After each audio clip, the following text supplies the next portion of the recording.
Ora bem, o título da nossa mensagem hoje é Cristão, mas não evangélico. Então, alguém perguntará, também não é a mesma coisa? Não. Não é a mesma coisa. Não tem nada a ver. Ó irmãos, o nosso intuito, e o meu intuito aqui hoje, não é estar a falar mal deste, ou daquele, ou daquela pessoa, seja de quem for. Isto daqui não é para falar mal, aqui é para mostrar o erro e depois mostrar qual é a verdade. Porque o Facebook está cheio de pessoas que andam a falar mal das religiões e das pessoas e dos pastores e dos crentes. Então são capazes de encher as suas páginas, de apontar os pecados deles, apontar os erros deles, falar que são heresias. No entanto, nenhum deles fala o que é verdade. Então a gente não deve falar por falar, gratuitamente. Se a gente vamos falar acerca de uma coisa, vai dizer está errado isto, tem que mostrar qual é o caminho da verdade. Só assim é que tem utilidade as nossas conversas, certo? Só assim é que tem utilidade esta reunião e este ensino. Então, o meu intuito não é para falar mal, nem dos evangélicos, nem nada disso. Nossa luta não é andar aí a falar mal deste, andar aí à guerra uns com os outros, andar a chamar nomes àquele. Não, isso não tem nada a ver com isso. A gente pega na doutrina e diz assim, esta doutrina está errada, porquê? Porque a verdade é esta e esta e esta. Está bom? Esse é o meu intuito, esse é o nosso intuito, porque a gente quer é o bem das pessoas, a gente não quer andar a irritar as pessoas, a gente não quer fazer uma guerra gratuita, não armar contendas, nem pressionar, nem querer obrigar que as pessoas creiam naquilo que a gente crê. Porquê? Porque a obra é de Deus. Deus é que convence, Deus é que abre os olhos, Deus é que dá entendimento, Deus é que dá a fé. Não somos nós. O nosso trabalho é apenas dar testemunho e é no momento oportuno. Não é para dar testemunho para uma guerra. A gente não tem nada a ver com isso. Amém? E é sobre este intuito que eu quero falar com vocês, e nós, com toda a razão, porque também já fomos evangélicos e hoje já não somos evangélicos. Hoje já não somos, mas já fomos. Antes de conhecer a verdade, nós éramos evangélicos. E, irmãos, vocês já viram? A própria doutrina evangélica é um bocado contraditória. Porquê? Porque é uma carrada de religiões evangélicas ditas cristãs. São os pentecostais, são os neopentecostais, são os batistas, são aqueles que pregam o evangelho da prosperidade, são os adventistas, que são também evangélicos que se dizem cristãos, os próprios testemunhas de Jeová também se dizem cristãos, e tantas dezenas e dezenas e dezenas de religiões ditas cristãs. Porquê? Porque é que estão divididos se acreditam no mesmo Cristo? É sinal que não acreditam no mesmo Cristo. Se há divisão, é porque é uma fé diferente. Onde houver divisão, a fé é diferente, a doutrina é diferente, o Deus é diferente. Então é uma grande confusão. Não é? E nós temos publicamente uma escritura, e é pela escritura que a gente pode mostrar que está errada, que está certa, mas mesmo assim não pode convencer. Porquê? Porque quem convence é Deus. E a Escritura também não é a letra em si, mas sim o entendimento dado pelo Espírito Santo quando ouvimos o ensino do enviado de Deus. Senão a Bíblia não nos adianta para coisíssima nenhuma. Amém? E vou dar aqui 3 razões que são básicas porque é que nós não somos evangélicos. E é isso que você também deve dizer às pessoas, porque é que eu não sou evangélico? Eu tenho 3 razões básicas, fortes, há mais, mas basta 3 que são básicas para eu provar porque é que eu não sou evangélico. Sou cristão, mas não evangélico. A Igreja Católica também diz que é cristã, não é? No entanto, é católica. E ela é cristã?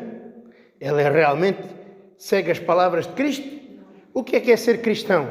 É crer em Cristo, falar de Cristo, viver para Cristo. Isso é que é ser cristão. Agora você diz que sou cristão e depois não aceito o que está escrito, o que Jesus falou, então a minha fé não é verdadeira, a doutrina é falsa, não é? E é um Cristo que não tem nada a ver com o Cristo da Bíblia. E isto não se trata de vestir uma camisa e vou mudar para outra, uns sapatos vou mudar para outros. Trata-se do nosso futuro e da vida eterna, porque todos os dias estão morrendo cerca de 200 mil pessoas todos os dias. E o nosso dever, como luz do mundo, é dar testemunho da verdade quando Deus der a oportunidade que a gente faça isso. Ok? Então vamos lá, vamos nos basear na primeira questão básica. Porquê é que eu não sou evangélico? E vamos encontrar isso em Romanos. E fala sobre a soberania de Deus. Os evangélicos não acreditam na soberania de Deus. E porquê é que eu digo isto? Porque eles dizem que Ele é que decide. Eu é que aceitei Jesus, eu é que decido a minha vida, eu é que determino, eu é que exijo, eu é que conquisto, eu. Isso é dizer que Jesus é soberano? Então o que é Deus ser soberano? Uma pessoa soberana faz aquilo que quer, com quem quer e como Ele quer e na hora que Ele quer. Não está sujeito nem à vontade dos homens, nem a obras, nem a coisa nenhuma. Dá-me a impressão, às vezes, pessoas que defendem a doutrina evangélica que dizem: eu coloquei Deus entre a espada e a parede. Ele é obrigado agora a abençoar-me porque está escrito isto, porque está escrito aquilo. Ele é obrigado? É você que o obriga? Isso é ser soberano? Não, isso é ser servo dessa pessoa. Deus é que tem que fazer as coisas lá à maneira que Ele decide. O Senhor quer salvar toda a gente, mas coitado do Senhor anda chorando pelas ruas porque as pessoas não o querem escolher. Será assim? Isso é ser soberano ou ser um escravo da vontade e da escolha dos homens? É ser um escravo. Então o que é que a Bíblia diz sobre soberania? Isto há tantos lugares na Bíblia. Eu fui escolher este porque até mesmo os calvinistas, eles não acreditam na soberania de Deus. Eles não acreditam em nada disso. Eles falam de eleição, mas depois andam defendendo o livre-arbítrio mascarado de livre agência. E depois não acreditam que Deus criou o mal, nem o pecado, nem... Ou seja, Deus criou tudo, mas ali aquilo já não pôde Ele criar. E dão a dar glória ao diabo como se ele fosse o criador de alguma coisa, ou dar glória aos homens, porque se fosse coisas de autoria do homem. E o que é que a Bíblia diz em Romanos? Por exemplo, no capítulo 9, a partir do verso 16, o apóstolo São Paulo está a dar o exemplo que, assim como a gente vê, Israel é um povo eleito de Deus. Até Cristo Jesus, Deus escolheu somente um povo e somente uma descendência, certo? Que é a descendência de Abraão, mostrando o quê? Que Deus sempre foi um Deus de eleição. Ele escolheu entre as pessoas, este é meu, este não quer saber. Sempre. E Ele escolheu somente Abraão, para através de Abraão e da descendência de Abraão, fazer um povo. Ainda que fosse figura da igreja. E nós vemos isso não só com Isaac e Ismael, mas vemos isso também com os filhos de Isaac, com Esaú e Jacó. Apesar de ser da mesma descendência segundo a carne, há ali uma eleição. Amei Jacó, odiei Esaú. E é sobre isto que ele fala neste capítulo. E então ele diz, o quê? Assim, pois, não depende do que quer, nem do que corre, mas de Deus se compadece. Ele está dizendo, assim, a salvação dos homens não depende do que eles querem, nem do que eles fazem, do seu trabalho, mas de Deus que se compadece. E ele acrescenta, logo pois compadece de quem quer e endurece a quem quer. Até não há essa coisa de eu aceitar Jesus. Não, Jesus é que me escolhe. Deus é que escolhe aqueles que Ele quer, não é aqueles que os homens querem. Por isso escolheu um povo até Cristo, somente o povo de Israel. E vem Jesus, o que é que Ele fala aos apóstolos? Não fostes vós que me escolhestes, mas fui eu é que vos escolhi a vós. Não foi os apóstolos que aceitaram Jesus, não. Jesus é que os chamou e eles tiveram que largar tudo e vir atrás deles. Já o apóstolo Paulo dizia, ai de mim se eu não pregar o Evangelho, ai de mim se eu tentar ir contra a vontade de Deus, como aconteceu com, por exemplo, o Jonas. Ele quis contradizer a soberania de Deus. Deus disse, Jonas, vai ter a Ninive. Como quem diz, Jonas vai ali para a Corteira. Sabe onde é que ele foi? Para a Vila Real de Santo Antônio. Só que Deus foi atrás dele, deu-me uma tarefa e ele teve que fazer aquilo que Deus quis. Porque ninguém pode resistir a Deus. Então, não depende do que quer nem daquilo que eu faço, mas de Deus. E Deus sabe o que é que Ele faz? Ele separa logo os eleitos desde o ventre da mãe. Este aqui é meu. E fica guardado até que ele seja chamado um dia pelo Evangelho. Estão a entender? Os eleitos sempre tiveram nas mãos de Deus, eles já que não sabiam. Mas os não eleitos sempre foram rejeitados por Deus, ainda que muitas vezes se disfarcem de cristãos. Não é? Mas a primeira razão porque é que eu não sou evangélico é porque eu acredito na soberania de Deus. Dá-me vontade de rir, muitos evangélicos falam mal da Igreja Católica porque eles são idólatras. Mas, no entanto, a Igreja Evangélica é muito mais idólatra. Mas 1000 vezes mais idólatra que os católicos. Os católicos andam com imagens. Mas aquilo é apenas um boneco. Agora, eles são auto-idólatras, que eles estão acima de Deus dizendo: eu é que decido, eu é que escolho. Não é? Eles é que são os verdadeiros idólatras, porque rejeitam a soberania de Deus e impõem-se sobre Deus. Deus é obrigado a fazer o que eu quero, aquilo que eu escolho, e outros andam sendo idólatras com homens de Deus. Quando a pessoa diz assim: eu sou calvinista, ele é discípulo de quem? De Cristo ou de Calvino? É, de Cristo. Se ele é calvinista, é discípulo de Cristo? É de Calvino. Eu sou luterano. É discípulo de Cristo ou de Lutero?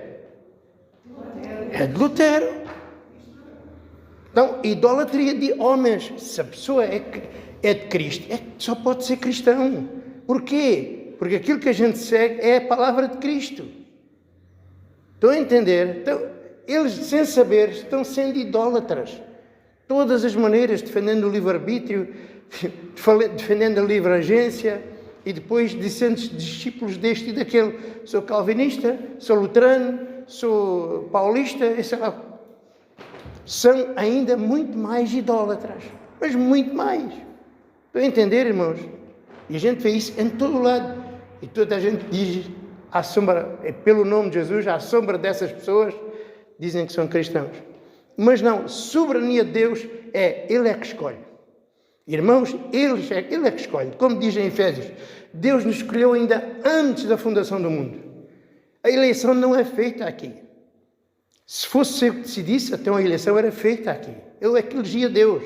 Não, Ele é que me elegeu a mim. O homem não pode aceitar Jesus, irmãos. Sabem porquê? Porque a Bíblia diz o quê? Que o homem natural não entende as coisas de Deus. E quando ouve a palavra de Deus, acha aquilo uma loucura. Como é que o homem vai aceitar uma coisa em que não acredita, que nem entende, e ainda acha que aquilo é uma loucura? Não pode. E está à vista o que a gente tem tentado e não pode. Estão a entender? Então, uma das principais razões, uma das grandes razões porque eu não sou evangélico, é que eu creio na soberania de Deus. Ele é que elegeu e Ele é que fez todas as coisas. Como eu disse há pouco, há muita gente que até diz que acredita em eleição, mas depois vai para a livre-agência. Nem Ele que escolhe Deus, mas Ele é que escolhe o dia-a-dia. É mentira. A gente não sabe o que vai acontecer daqui a 2 minutos. A gente não sabe se vai estar vivo até o almoço. A nossa vida nunca esteve nas nossas mãos. A gente não sabe. Estão a entender, irmãos? E eles dizem que Deus não criou o mal. Até quem é que criou? Até quantos criadores existem? Quem é que criou o mal? Isaías 45, 7. Eu criei o mal. Eles não querem saber, não aceitam. Quem é que criou o pecado? Foi Deus. Deus é que criou o pecado. Quando deu o mandamento, criou o pecado. Quando Ele diz, não faças isso, criou o pecado. E criou o pecado porquê? Porque o homem não se sujeita à lei, nem pode. Ele dá uma lei que eu não consigo me sujeitar. Vê o pecado porque Ele disse, porquê que é ver o pecado? Porque Ele disse o quê? No dia em que comeres, morrerás. Então, quem é que deu vida àquela palavra? Quem é que fez daquela palavra, o mandamento, um pecado? Foi o próprio Deus. Porque Ele disse, não comas. Se Ele não tivesse nada, Ele comia e não havia pecado. Até o pecado existe por causa de quê? Dos mandamentos de Deus. Então, os próprios mandamentos é que geram pecado ao dizer, não faças isto, não faças isso. Não é o diabo. Somos nós. É Deus pelo mandamento. E como nós não nos podemos sujeitar, Ele criou-nos assim, até o homem ficou todo debaixo de pecado. Mas quem criou o pecado? Foi Deus ao dizer, não faças. Foi Deus ao dizer, cumpre toda a lei. Se não és maldito. Mas se Ele não me deu capacidade para cumprir a lei, porque é que Ele me dá a lei? Para quê? Para que todo homem veja que está todo debaixo de pecado e ninguém pode cumprir a lei. E assim aprende a confiar não em si, mas em Cristo Jesus. Estão a entender? Mas Deus é que criou todas essas coisas. Assim como criou Satanás. Os evangélicos e os católicos e todas essas pessoas ditas cristãs dizem que o diabo era bom, era lá um grande cantor, era um prefeito, o melhor dos anjos. Até os adventistas até dizem que era o irmão de Jesus. Que é o irmão de Jesus, não é? E por aí fora. Enquanto a Bíblia diz o quê? O que é que Cristo diz acerca de Satanás? Que ele foi mau desde quando? Desde o princípio, desde a sua origem. Isaías 54:16 diz, fui eu que criei o assolador para destruir. Fui eu. Ele é que criou o diabo assim. Ele nunca esteve no céu. Eles não compreendem que a passagem de Ezequiel 28 e Isaías 14 está a falar do anticristo que há de vir. E não compreendem isso. Preferem aquelas fantasias para quê? Para roubar a glória a Deus. Não, Deus fez bom, mas quando o diabo quis, estragou os planos de Deus. Estragou os planos de Deus. Ele manda mais que Deus, não é?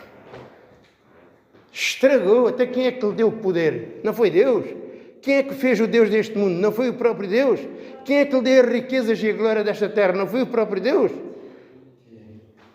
Porque tudo e todos têm que fazer a vontade de Deus. O mal, o bem, a morte, o pecado, o diabo, o inferno, todos fazem a vontade de Deus. Todos. Uns para juízo, outros para justiça. Então, esta é uma das razões porque é que eu não sou evangélico. Eles não defendem a eleição de Deus, defendem sim a vontade do homem, as escolhas do homem, não é? É por isso que eu não sou. Era isso que a gente defendia. Lembram-se? A gente pensava que se a gente obedecesse aos mandamentos, se portasse como deve de ser e fizesse aquelas campanhas, Deus ia responder e ia mudar a nossa vida humana. Não era? Só que não é nada disso. Não é cá fora que a gente tem que mudar. Não é cá fora que a gente tem que limpar. É cá dentro do coração. E isso a gente não sabia. Não é? Porque não se ensina. A doutrina evangélica não ensina nada acerca da eleição de Deus, nem da graça, nem de coisíssima nenhuma. Só ensina a gente as coisas desta terra. É só isso que a doutrina evangélica fala. Nada mais que isso. Então, esta é uma das primeiras razões. Segunda razão, vejam. Já agora vamos ler o resto do verso, o que é que os versos dizem, né? Ainda sobre a soberania. Dir-me-ás então, do que é que ele se queixa ainda? Porque é que Deus vai me condenar se eu não consigo fazer a vontade dele? Se ele é que me endurece? Se ele é que não se compadece de mim? Porquanto quem tem resistido à sua vontade? Ninguém. Mas, ó homem, quem és tu que a Deus replica? Porventura a coisa formada dirá que a formou, porquê é que me fizeste assim? Ou não tem o oleiro poder sobre o barro para de uma mesma massa fazer um vaso de honra e outro para desonra? Quem és tu? Quem és tu para replicar a Deus? Para que é que ele me fez assim? Porque é que ele me condenou ao inferno? Porque ele quis. Ele é que é o Senhor. Não é? E ele diz, porventura a coisa formada vai dizer, porque é que me fizeste assim? Não tem poder o oleiro sobre o barro? E Deus não tem poder sobre a sua criação para fazer o que Ele quer? Tem ou não tem poder, irmãos? E é isso que a gente vê aqui. O que é que Deus fez? Um vaso de honra e outro para... Uau! Então Deus é que fez o vaso de honra. Não foi Ele que se tornou. Foi Ele é que fez. Ele é que fez o ímpio. Ele é que fez o mal. Ele é que fez o bandido. Ele é que fez o louco. Ele é que fez o homicida. É Ele. Ele é que fez o incrédulo. Foi Ele que fez. Não são eles que se tornaram. Amém, irmãos? Pronto, então esta é uma das 3 razões porque é que eu não sou evangélico. Vamos ao segundo verso. Está em Filipenses capítulo 4, a partir do verso 13. O que é que diz? Não digo isto por necessidade, mas já aprendi a contentar-me com o que tenho. Sei o que é estar abatido, sei também o que é ter abundância, e em toda a maneira e em todas as coisas estou instruído. Tanto em ter fartura como em ter fome. Tanto em ter abundância como em padecer necessidade. Posso todas as coisas em Cristo que me fortalece. O que é isto? O que é que a doutrina evangélica ensina? O evangelho da prosperidade e ter sucesso nesta vida. Vocês vão em qualquer igreja aí, eles ensinam é o sucesso. A gente tem direito ao melhor desta terra, o melhor desta vida. Não foi isso que a gente aprendeu na igreja evangélica. Nós nem sempre fomos cristãos. Outrora fomos evangélicos. E o evangélico mostrou-nos que a igreja católica estava tão errada. Todos estavam errados. Mas a igreja evangélica não mostrou que ela própria estava errada. Só quando Deus vê a nossa vida, quando a verdade de Deus vê a nossa vida, é que a gente viu que afinal a doutrina evangélica é muito pior que a doutrina católica ou outra doutrina qualquer. E o apóstolo Paulo está a dizer uma coisa aqui, e muita gente só pega no último verso.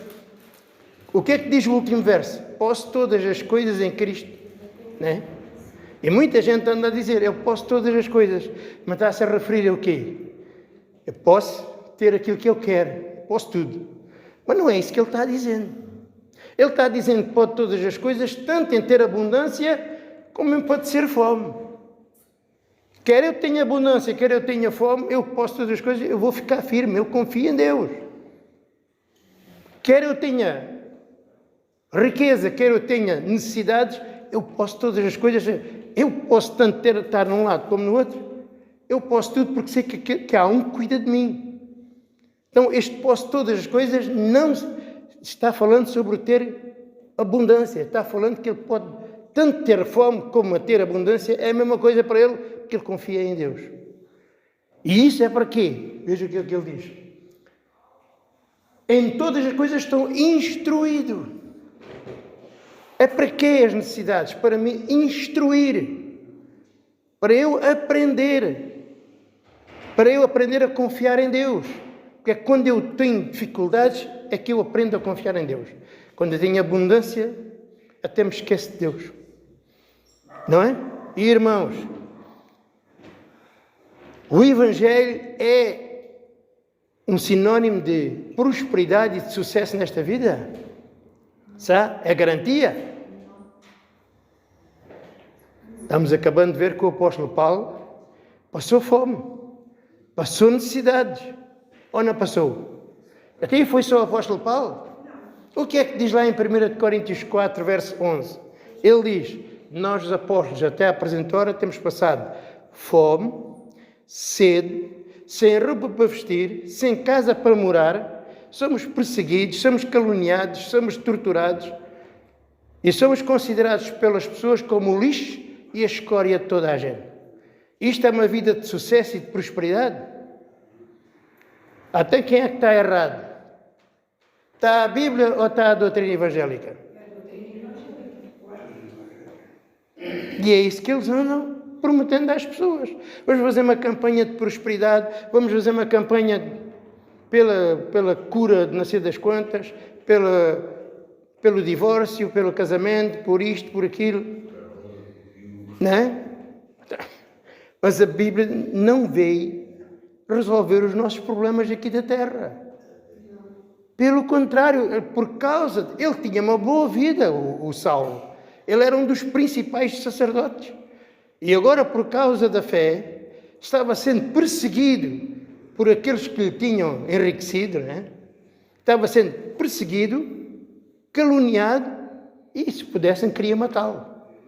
Passando todo o tipo de necessidades, desde fome, de tudo. Perdeu tudo por causa de Jesus. Mas esse evangelho já não gosto muito, pois. Perder tudo por causa de Jesus, sofrer perseguição por causa da fé, já não agrada a muita gente. Mas é por isso que as igrejas de Jesus nunca são muito grandes, não é? Porquê? Porque são chamados a ser fiéis a Cristo, a viver nos passos de Cristo. Cristo foi uma pessoa riquíssima, cheia de abundância. Prova que não, que ele era sustentado pelas mulheres, né? Ele mesmo dizia, as raposas têm uma cova para descansar, os passarinhos têm um ninho para descansar, mas não têm onde colocar a cabeça. Vocês querem vir comigo, de certeza? Querem ser meus discípulos? E o próprio Jesus dizia, no mundo tereis aflições. E ele ainda ia mais longe e dizia, aquele que não negar tudo quanto tem a si mesmo e a sua própria vida, não pode ser meu discípulo. Até parece que é o contrário. É tudo o contrário. Então, esta é a segunda razão porque é que eu não sou evangélico. Vejam o que é que diz. Olha aquela parábola do rico e do Lázaro. O que é que eles dizem? Que a bênção de Deus, a bênção de Abraão é o quê? Ser sucesso, ser próspero, ter saúde. E o que é que a gente vê na história do rico e do Lázaro? O rico tinha sucesso, tinha saúde, tinha prosperidade, era grande, era rico. Mas o que é que aconteceu quando morreu? Foi para o inferno. Afinal, não tinha a bênção de Deus, tinha a maldição de Deus. Afinal, a prosperidade não é sinal de bênção. Afinal, ser exaltado não é sinal de bênção. Não na graça. Não é? Em contrapartida, o Lázaro, ele tinha sinal de bênção que os evangélicos dizem. O que é que ele tinha? Era doente, era mendigo, era pobre, não tinha nada, nem tinha família, que tinha que estar ali, pé do rico, a ver se comia algumas migalhas. Mas diz a Bíblia que ele também morreu e foi levado para onde? Para o paraíso. Então parece que quem tinha a bênção de Abraão, ou a bênção de Deus, era o pobre. Até o contrário. Está mostrando que é exatamente o contrário, irmãos. Porque a riqueza do Evangelho não está nem na saúde, nem no dinheiro, nem na fama neste mundo. É exatamente o contrário. Por causa da fé, somos perseguidos, somos caluniados, somos postos de parte. Não temos sossego neste mundo por causa de ser filho de Deus. É o contrário. Estão a entender, irmãos? Basta esta história para mostrar o grande erro da doutrina evangélica. Ensina tudo ao contrário. Tudo. E a gente pensava que estava na verdade. Na verdade, a doutrina evangélica gera pessoas mundanas. Sabe o que é uma pessoa mundana? Pessoas do mundo, que buscam as coisas desta terra. A prosperidade, a saúde, o bem-estar familiar. Jesus não veio unir a família. Veio trazer, foi guerra para dentro da família. Jesus disse, a partir de agora, eu vou pôr inimizade, haverá inimizade com quem? Entre o pai e a mãe, entre o filho e a mãe, entre a nogra e a sora. Não é? Por causa da fé, Jesus veio dividir, porque é necessário que os eleitos se rebelem. Estão a entender, irmãos? Então, é tudo o contrário. Ele não veio trazer paz pública, ele veio trazer paz para com Deus. Ele pagou a minha dívida para com Deus. Agora cá fora veio trazer foi tribulação. Ser cristão é sinónimo de ser perseguido, de ser odiado, de ser posto de lado. Por isso Jesus dizia, o mundo vos odeia porque eu vos escolhi do mundo. É por isso que vocês são odiados. Vocês são alvos da minha eleição, são meus escolhidos. E o mundo odeia por causa disso. Estão a entender, irmãos? Então, quando alguém vem com o Evangelho que é fonte de lucro, está mentindo. Está enganando as pessoas. Irmãos, na verdade, este Evangelho é o Evangelho de Satanás. Isto pode doer, mas esta é a realidade. A doutrina evangélica é o Evangelho de Satanás. Foi Satanás que tentou Jesus no deserto. Foi Satanás que disse, Jesus, se tu és filho de Deus, não podes ter fome.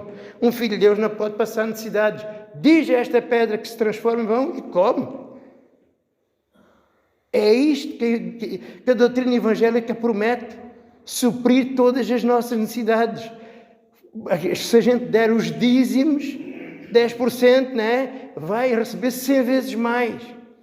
É isto que eles ensinam, não é Deus que ensina, são eles.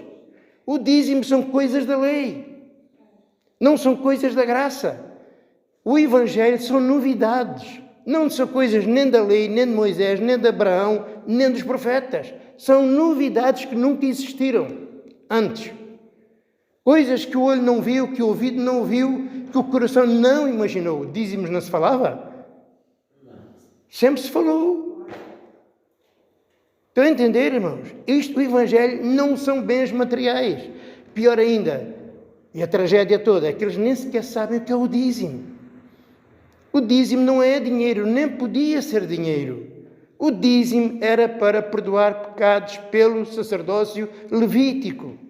O dízimo era 10% dos animais, 10% do produto do campo. Foi isso que Abraão ofereceu a Melquisedeque, não foi dinheiro. Para honrar a Deus, para a santificação dos nossos pecados na lei, era através dos dízimos. Era pelos dízimos que havia o sacrifício diário, os holocaustos dos sábados, as luas novas, do Pentecostes, da Páscoa. Todos esses holocaustos eram subsidiados pelos dízimos, mas eram animais apresentados diante do altar para santificação e perdão dos pecados. Não dinheiro. Quem prospera hoje é quem recebe, não é quem dá. É os pastores que recebem e não dão. Eles é que prosperam. Porque transformaram o dízimo em dinheiro. Só um é que prospera, e os desgraçados estão sendo enganados, querendo comprar a sua salvação. Pastor, comprar a salvação? Sim. Porque eles dizem, se não derem 10% do salário, não podem ser protegidos do devorador, nem abençoados.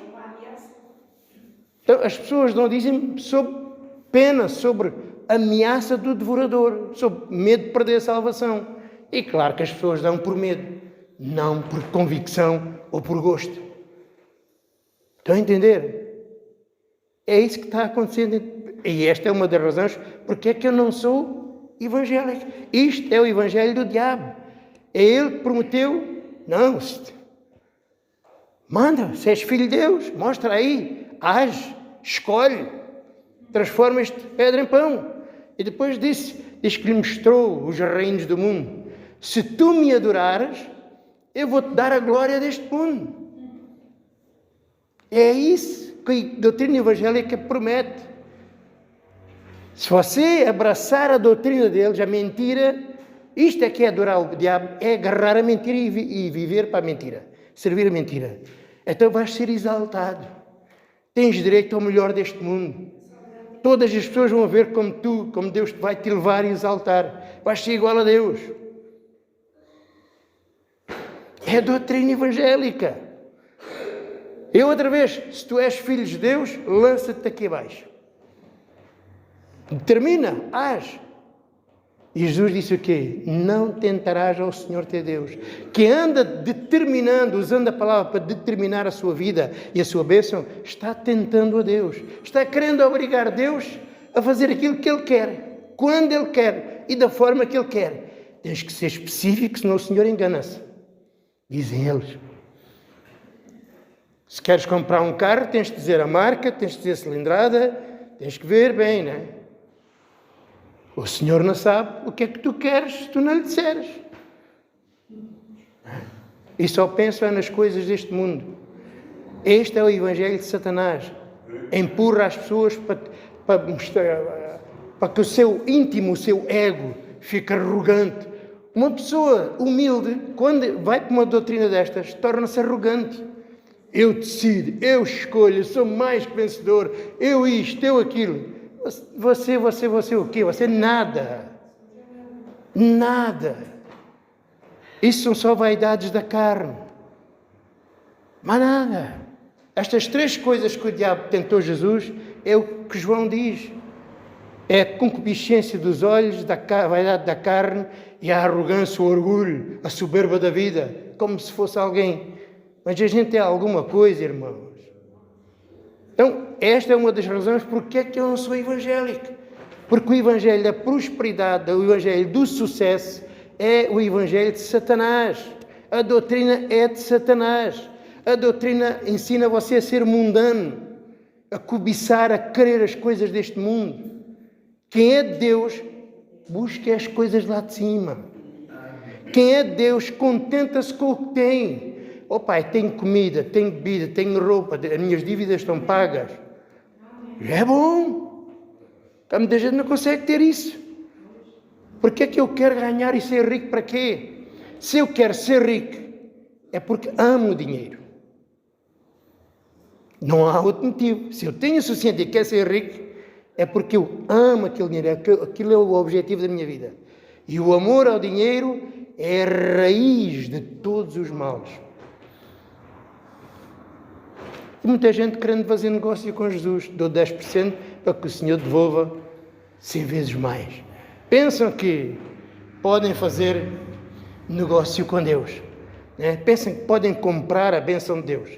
Olha, lá aquele feiticeiro com Pedro também queria comprar o dom do Espírito Santo.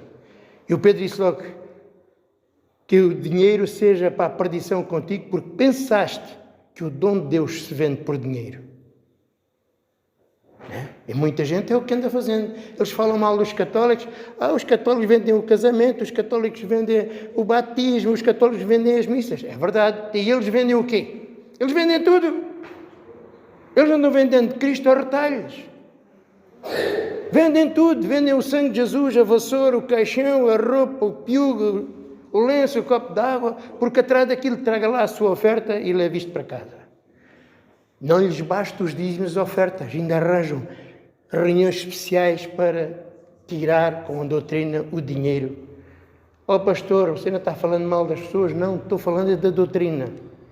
O meu desejo é que essas pessoas sejam livres desse engano, porque não, eles pensam que estão servindo a Deus, mas não estão servindo a Satanás.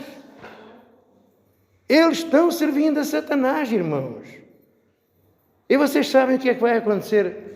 Jesus falou que há pessoas que dizem Senhor, Senhor, Senhor. Muita gente diz que é Senhor, mas não faz a sua vontade.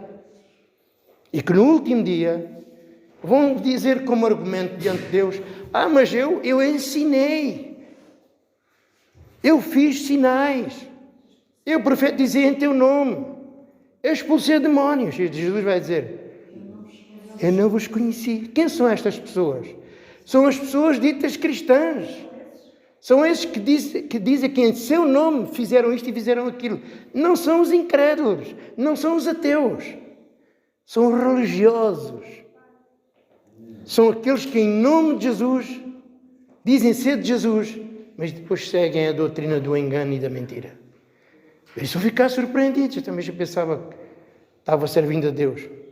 E é por isso que nós, a Igreja dos Eleitos, falamos, para que as pessoas saiam desse engano. O nosso desejo não é ver as pessoas mal, é o contrário. Ainda que muita gente pense o contrário. A gente quer é que todos sejam livres da mentira e do engano. Deus não precisa nem do nosso socorro, nem das nossas obras, nem do nosso dinheiro.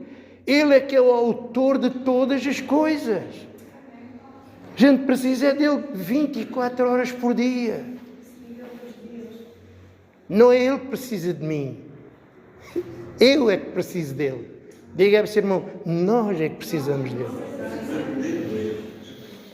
Então, esse Evangelho é mundano. Esta é a segunda razão porque eu não sou evangélico. Primeiro, não acreditam na soberania de Deus. E segundo, o Evangelho deles é o sucesso deste mundo e a prosperidade. Terceiro ponto básico, porque é que eu não sou evangélico. Vejam comigo em Romanos 11, verso 6. Vejam lá o que é que está escrito.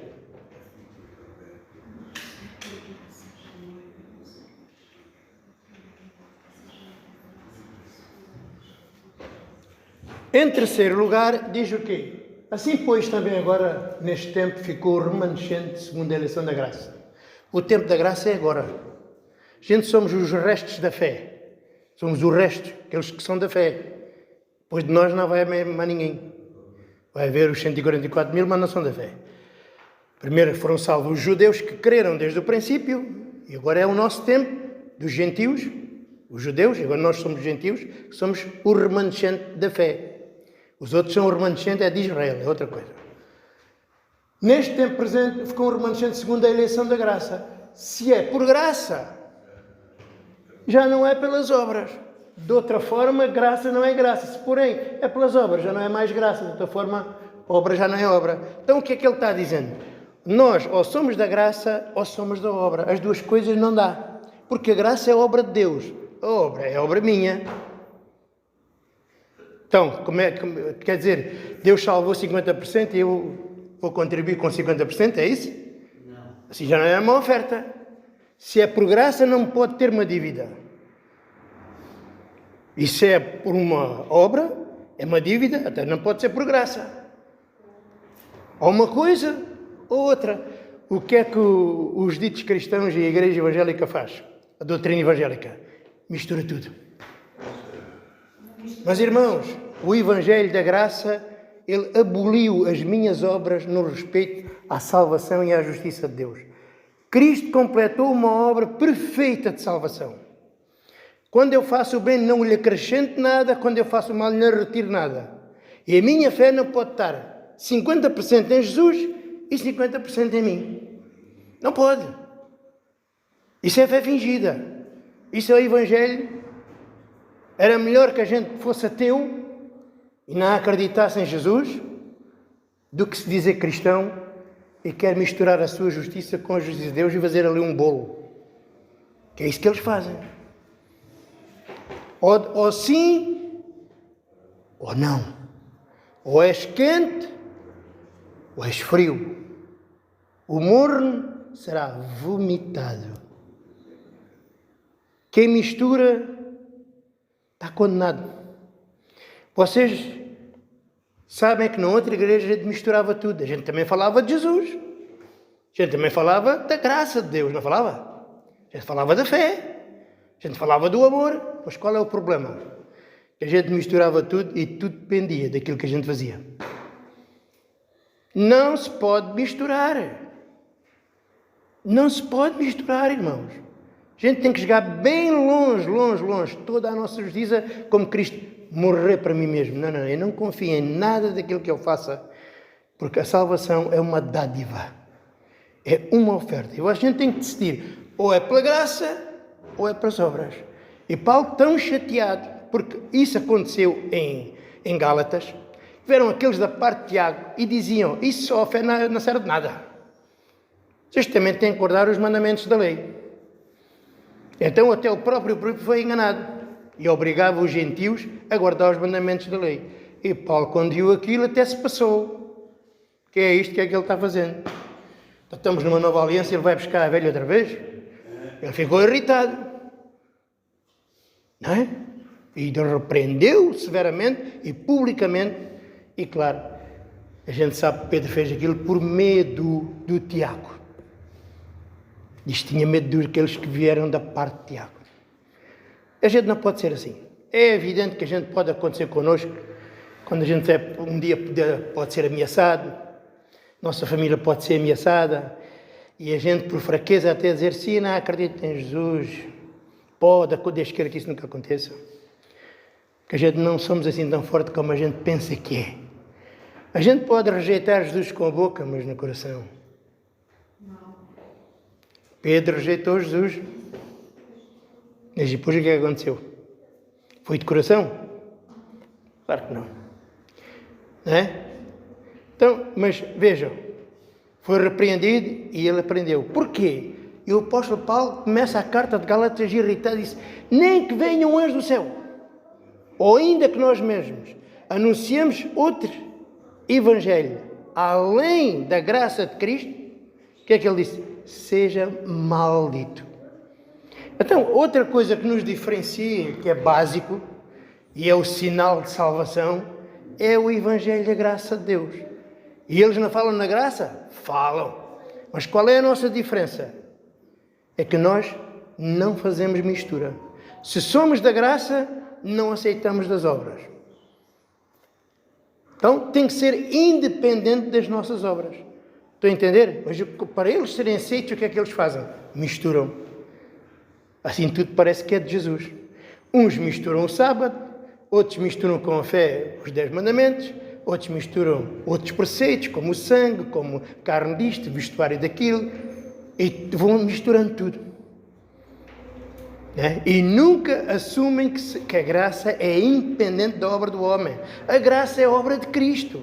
A graça é a justiça de Deus. A graça, quem começa e quem acaba, é Deus. Estão a entender, irmãos? Agora, a lei não, sou eu que obedeço, sou eu que faço. Então, para nós sermos aceitos por Deus, temos de estar firmes onde? Somente na graça de Cristo. E se é pela graça, já não é pelas obras. E foi isso que nós aprendemos ao fim de tanto tempo. Eles, o que é que fazem, irmãos? Vamos ver. Dizem, vamos buscar Tiago, não é? Mas isso a fé sem as obras é morta. Grande mentira. O próprio Jesus, mostrando o erro de Tiago, ele falou de uma história acerca do fariseu e do publicano. Conhecem essa história? O fariseu foi ao templo de Deus orar e falar com Deus, e ele apresentou-se como um cumpridor da lei. Ele jejuava, fazia muitas orações, dava todos os seus dízimos, exatamente como a doutrina evangélica. Dava todos os seus dízimos, né? Não pecava, não adulterava, fazia tudo ali direitinho. Isto Deus nem olhou para ele. Também, em contrapartida, apareceu lá o publicano, um pecador. O publicano era sinónimo de uma pessoa violadora da lei, do marrelos que há. Ele chegou lá e ele disse, Deus, tem misericórdia de mim. Diz que Deus justificou ele. Uau! Então Deus justificou o violador da lei e rejeitou o cumpridor da lei. Para mostrar o quê? Que a fé é independente das obras. A fé está na misericórdia e em Deus. As obras falam de mim. Estão a entender? Então o Evangelho da nossa salvação é este. O Evangelho não são comportamentos, irmãos. O Evangelho é o poder de Deus para a salvação de todo aquele que nele crê. Isto é que é o Evangelho de Deus. O Evangelho é para salvar. O Evangelho não é para a gente vaziar as neiras e agora está ali santinho. Não, é para salvar o coração. É o coração que foi redimido. A carne foi redimida? E se não foi redimido, o que é que a gente está sujeito? Todos os dias, a fazer aquilo que não deve. Não é porque a gente queira, é porque é o corpo do pecado. Aquilo que foi resgatado, aquilo que já está no reino de Deus, é o Espírito renascido. E é por isso que a gente crê de coração em Deus. Então, a nossa fé, para ser verdadeira, tem que estar como? Na graça de Cristo. Quanto? 50%? 70%? 100%. Se eu faço o bem, eu não vou dizer a Deus, olha lá o que eu fiz. Deus não aceita a sua obra para a justiça. Aquilo que agrada a Deus não é o que você faz, é aquilo que você acredita. Se você acredita, uau, já agrada a Deus. Já agrada a Deus. Se você não acredita, até se pode portar muito bem, nunca vai agradar a Deus. A carne não agrada a Deus. Estão a entender, irmãos? E foi isso que a gente aprendeu. Então, este é o terceiro ponto e é essencial. Quem não acredita nestes pontos não tem Deus. Pode falar de Deus todo dia. Porque a fé, irmãos, é um dom de Deus. A gente dizia que tinha fé, mas a fé nunca nos leva para a lei. A fé aponta para onde? Para Jesus.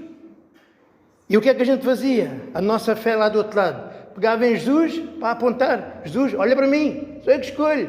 Olha o que eu faço. Olha, fiz isto. Olha, fiz o jejum. Olha, fiz uma campanha. Então, Deus é que tinha que olhar para mim. Não, eu é que tenho que olhar para Deus. E a diferença era esta. O publicano apresentava-se. Oh, Deus, olha lá porque eu fiz isto, fiz aquilo, Deus disse. Mas o fariseu, o publicano, o que é que ele fez? Ele olhou para Jesus e para a misericórdia e disse, tem misericórdia de mim. A fé verdadeira baseia-se na misericórdia de Deus, no que Deus faz, no perdão de Deus, não naquilo que é fácil. Mas o que é que eles fazem? Eles misturam as duas coisas para que a mentira seja aceita. E as pessoas dizem assim, ele também fala de Jesus. é igual a vocês. Eles também falam da graça. Eles também falam que a gente somos salvos pela fé. É verdade. Só que depois misturam tudo. E a mistura é o maior veneno que pode haver, é a arma de Satanás para enganar toda a gente. A fé é um dom de Deus. As pessoas nem sequer isso sabem. A fé é um dom de Deus. É um dos dons que está lá em Coríntios 12. É um dos dons. É logo antes do dom de curar. Jesus é o autor da fé. O homem natural nem entende as coisas de Deus. O Judas vem dizer que Deus deu a fé aos santos. De uma vez por todas, deu a fé. Concedeu o crer. E não, essa fé não é. Isso é uma capacidade do homem. Não é, não. O homem natural nem entende como é que é uma capacidade do homem. O homem está morto. É Deus que dá a fé aos seus escolhidos, como diz Tito 1:1. A fé segundo aos eleitos de Deus. Esta é a nossa grande riqueza, é a fé. E a fé baseia-se em quê? Naquilo que eu faço? Não, naquilo que o nosso Senhor fez. A fé é só para Ele. Eu não vou ter fé em mim. Já sei o que é que eu sou. Não é? A fé é para a salvação. Estão a entender, irmãos? E é aqui, irmãos, a Igreja de Deus não foi concebida para ser reconhecida pelos homens. Então, quando eu vejo uma igreja que já tem 20, 30 anos, 40, com sucesso, engrandeceu-se, é grande e permanece aqui neste mundo, algumas centenárias, como ou mileniar, como a Igreja Católica, Testemunho de Jeová, isso é mau sinal. E porquê? Porque a Igreja de Deus vem ao mundo e está oculta. Ela permanece oculta. Mas vem a hora que se vai manifestar, e quando se manifestar é por pouco tempo para desaparecer. Porquê? Porque ela não é aceita pelos homens. E se a Igreja de Deus permanecesse aqui na Terra, duas coisas aconteciam. Ou nos matavam a todos, porque a gente odeia-nos, ou convertia-se toda a gente. Mas não pode. Então tem que manifestar-se, salvar os eleitos e depois desaparece. Por um tempo. É como a chuva. A chuva cai, dá vida ao mundo e recolhe e vai embora, só para a próxima época. Estão a entender? Assim é a Igreja de Jesus. Há eleitos para salvar, Deus envia alguém, nasce a Igreja, mas fica oculta. Fica oculta porque primeiro tem que preparar os fundamentos.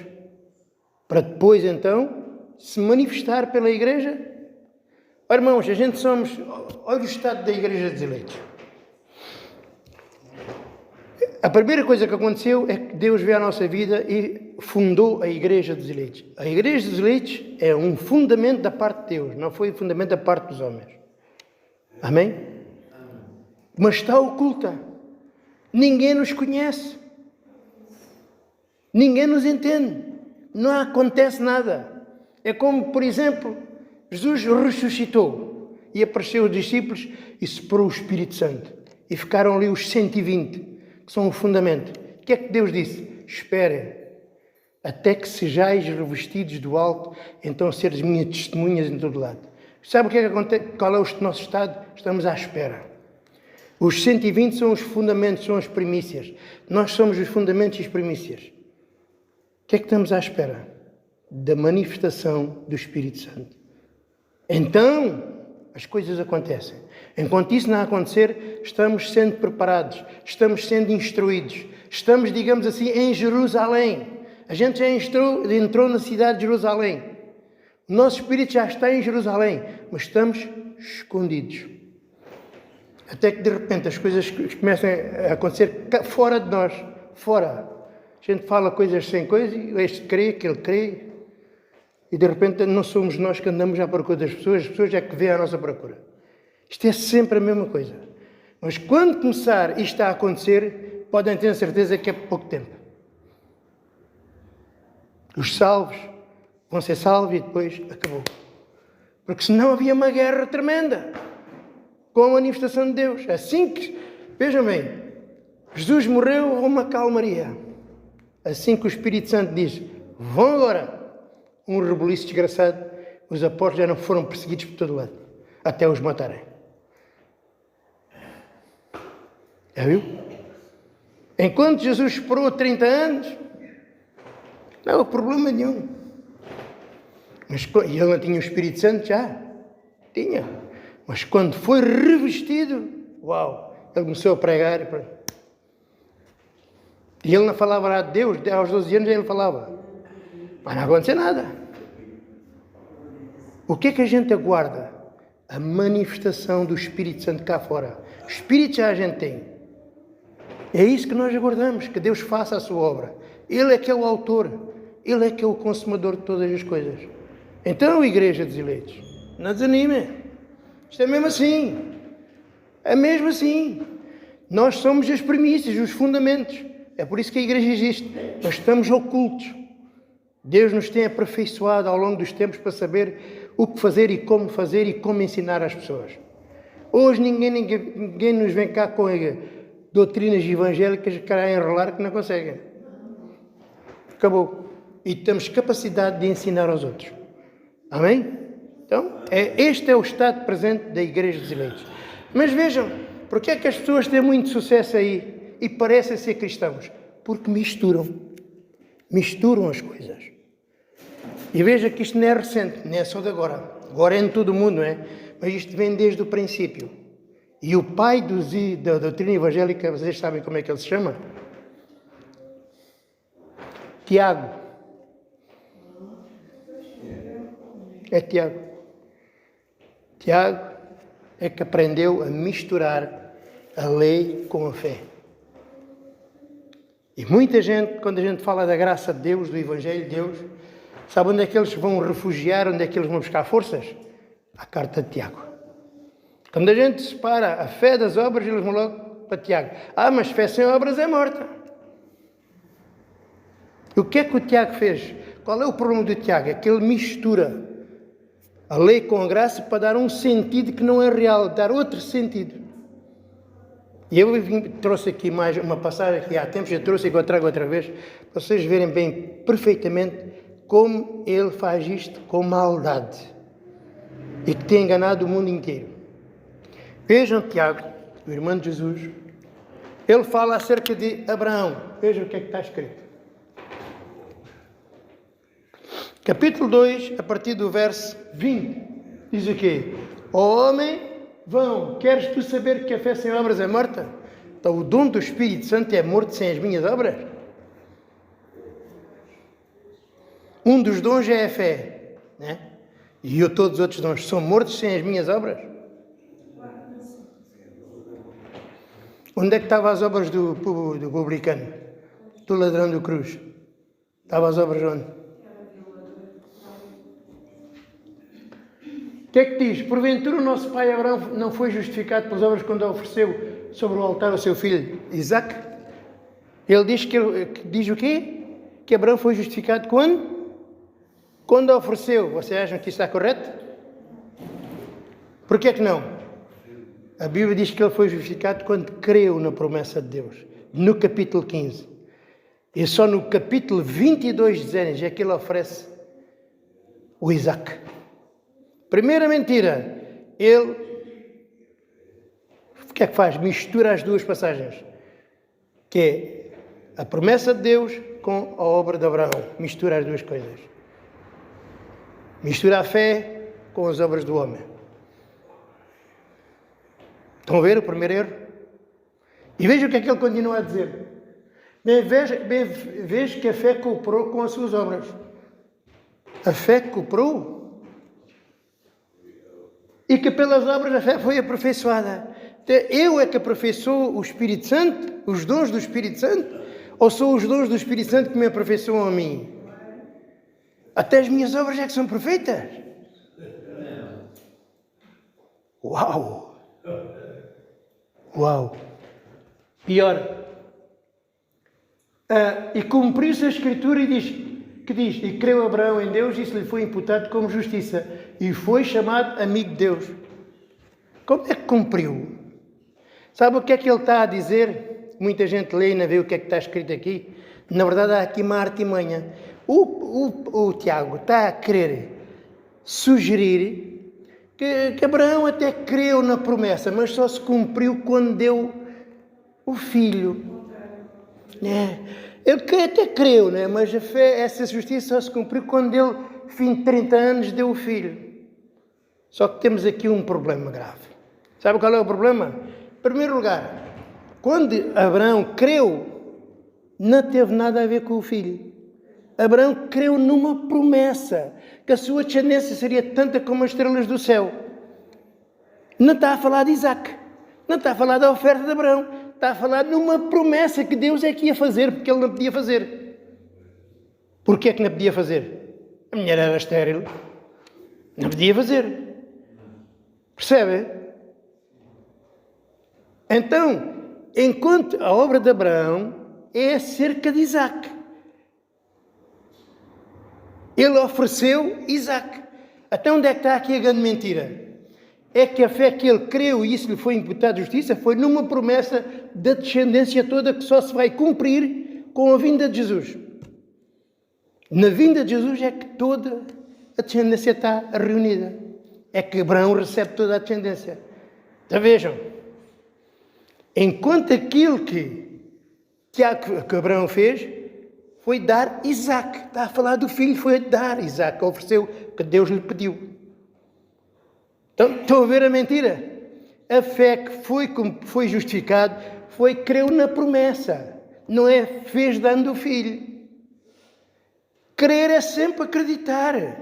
Crer nunca é fazer. Crer é aquilo que nos justifica, é crer no que Deus faz. Não é, aquilo que me justifica não é o que eu faço. A minha fé, a fé que me justifica é o crer no que Cristo fez por mim.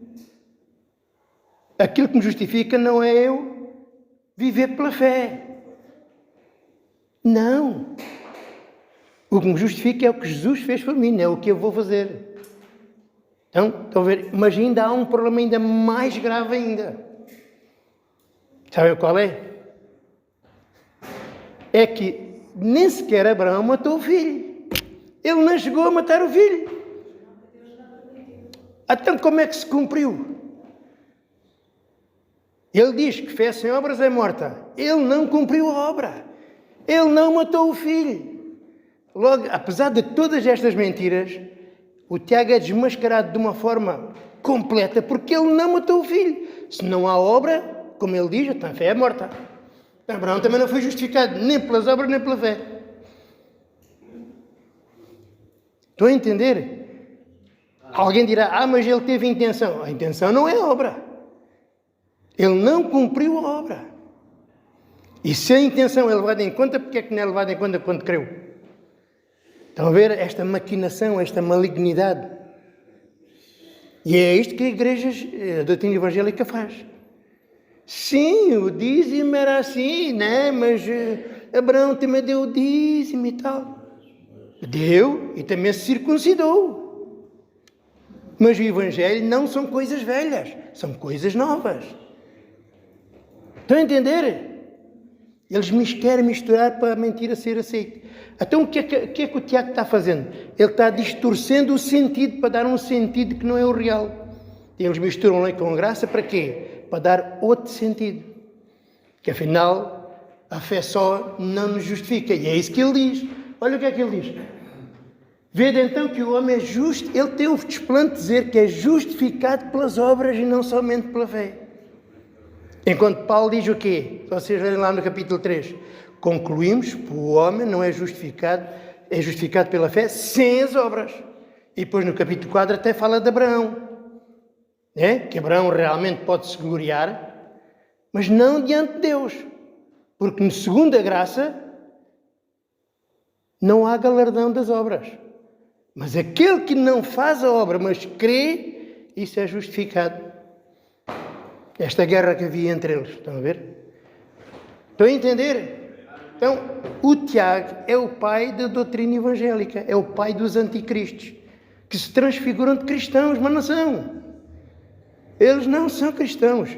as pessoas que andam seguindo a doutrina evangélica não está servindo Deus e vai ter uma surpresa desagradável naquele dia. Porque misturam. Era melhor que fossem ou sim ou não, do que serem nem sim, nem não. E isso está espalhado por todo o mundo, não é? E vocês sabem, o problema da igreja dos eleitos é este. É que a gente fala as coisas. E quando fala a verdade, há uma correção. E a pessoa, ninguém gosta de ser corrigido. Ninguém gosta de ser desmascarado. A gente mostra, está aqui, que é pela graça e não pelas obras. Está aqui que Jesus violava o sábado. Não aceitam. Está aqui que Jesus nunca pediu o dízimo. Não aceitam. Está aqui, né? Olha a parábola do rico e do lado. Não aceitam. Preferem ver daquelas fantasias, ser elogiado pelos homens. Né? E quando a gente não fala a verdade, todos são cristãos. Mas quando a gente corrige alguém e diz, não, isso está errado, sabe o que acontece? Ficam zangados. Mas a correção, irmãos, é a correção que mostra o fruto do coração. Sem correção, toda a gente é cristão. Mas vem a correção e vem revelar quem é que são os escolhidos, os aprovados de Deus. Quem é aprovado, aceita a correção. O Pedro aceitou a correção. O Paulo dele ali, ele aceitou. E ele na carta dele, nosso irmão Paulo, a grande sabedoria que Deus lhes deu, né, que muitos ímpios distorcem para a sua própria perdição. Ele sabia o que é que estava a falar. Amém? Estão a entender, irmãos? Então, estas são as 3 razões básicas. Eles não acreditam na soberania de Deus, na eleição de Deus. Não, a doutrina evangélica não acredita num evangelho que não existe, que é de sucesso e de prosperidade e que a gente tem direito a coisas deste mundo, enquanto o evangelho não tem nada a ver com as coisas da terra nem deste mundo. E por fim, eles desconhecem o evangelho da graça. Eles falam da graça, mas misturam tudo para dar outro sentido que não é para falar aquilo que as pessoas gostam de ouvir. Não. A graça, a oferta, Deus quer que você tenha isto, Deus quer que você seja assim, Deus quer abençoá-lo. Aquilo que Deus quer não precisa da nossa licença. Ele faz o que quer, com quem quer e da forma que Ele quer. Amém? Estão a entender, irmãos? Ora, claro, esta mensagem só funciona num coração crente, num coração do escolhido. Dos outros isso não funciona. Por isso, aconteceu o que aconteceu, mas é assim a vida. Irmãos, porque é que as igrejas têm tanto sucesso? Porque falam aquilo que as pessoas querem ouvir. São do mundo, falam no mundo, e quem é do mundo dá ouvidos. Mas a igreja de Deus não. A igreja de Deus não foi feita, nem foi concebida para ser aceita pelos homens. Pelo contrário, enquanto a gente está sossegadinho aqui, as coisas não funcionam, eles dizem, já está, os coitados, pobres, não é? Já está. Ninguém lhes dá ouvidos. Mas assim que se manifesta a igreja, manifestam-se os inimigos, manifestam-se os traidores, manifestam-se da fé fingida. E se calhar muitos até diziam-se nos amigos e não são. E as coisas pioram drasticamente. Mas isto acontece para quê? Deus vai salvar esta geração. Mas isto será pouco tempo, que a gente não pode ser aceito pelos homens. Cada vez que a igreja se manifesta, os inimigos de Deus também se manifestam. Então vocês acham que os pastores ficariam contentes se a nossa palavra começasse a abrir os olhos das pessoas acerca dos dízimos? Acham que eles ficariam contentes connosco? As pessoas iam deixar de dar ouvidos a eles. Por isso, quando isso acontecer, será por um breve tempo. Até lá, vamos aproveitar a nos instruir, a ficar firmes, a nos fortalecer na fé e esperar em Deus, porque a obra é dele. A Igreja dos Eleitos não é de pastor Vítor, não é de pastor Carlos. A Igreja dos Eleitos é a Igreja de Deus. Ele é que começou e Ele é que vai acabar, Ele é que vai fazer as coisas. Amém, irmãos? Então diga a você, irmão, não tenha medo, Deus é consigo. Amém? Porque muita gente só está contente com Deus quando a vida lhe corre bem. ou quando a vida lhe corre mal, não quer saber. Então, irmãos, nós, como eu disse, somos cristãos, mas não evangélicos. Não que a gente tenha alguma coisa contra os evangélicos. A gente está falando é da doutrina evangélica, né? E lamentamos muito que milhões, estamos a falar de milhões de pessoas, estejam seguindo esta doutrina. Eles são todos diferentes uns dos outros, mas têm uma coisa em comum, é a lei das obras. Eles confiam nas suas obras, não é? Eles confiam nas suas obras. A gente não confia nas obras. A gente faz mais obras do que eles, se for preciso. A gente faz tudo por tudo para fazer o melhor, mas não confiamos nas obras. A gente confia em Deus. E pedimos a Deus todos os dias: Deus, ajuda-me a fazer melhor. Ajuda-me para não envergonhar o teu nome. Ajuda-me para não envergonhar a tua igreja. Ajuda-me. Eu quero fazer o bem. Mas eu não confio em mim. Eu não confio em mim. Confio em ti. Ajuda-me tu. Amém? Viver pela fé é olhar para Jesus. Viver pela fé não é agir por conta própria. Eu vou fazer assim, vou fazer assado. Isso não é fé. Isso é fingimento. Amém? Então eu digo para você, irmão, olhe sempre para Jesus. Amém? Cristão, mas não evangélico. Vamos ver se ainda perco os clientes aí da internet com esta mensagem. Se perder, olha, eles fiquem a saber que é porque a gente quer o bem das pessoas, não é porque a gente quer o mal das pessoas. Amém? Graças a Deus. Ok, irmãos, vamos nos levantar.